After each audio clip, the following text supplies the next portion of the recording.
उन्हाळा लागला की आंबट गोड चवीचं असं काहीतरी खायची इच्छा होती. त्यातच उन्हाळ्यामध्ये मस्त अशा कैऱ्या निघतात.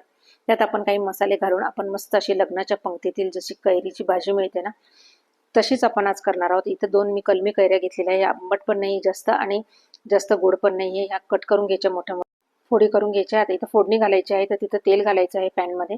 त्यानंतर तिथं राई, जिरा आणि मेथी दाणे घालायचे आहे.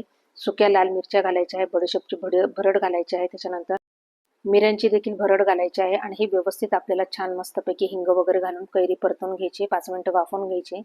त्यानंतर आपल्याला यामध्ये भाजलेल्या जिऱ्याची पूड घालायची आहे, धणेपूड घालायची आहे, थोडं तिखट घालायचं आहे, हिंग, मीठ वगैरे सगळं घालून व्यवस्थित मिक्स करून नंतर मग आपल्याला याच्यामध्ये गूळ घालून घ्यायचा आहे आणि एकदम झटकीपट आपली थोडंसं पाणी घालून आपली झटकीपट ही लग्नाच्या पंक्तीतील एकदम चविष्ट अशी कैरीची भाजी तयार आहे. आणि त्यामध्ये जे आपण मेथ्या घातलेल्या आहेत त्याचा पण वास सुगंध खूप सुंदर सुटलेला आहे. एकदा नक्की करून बघा. चला तर मग धन्यवाद.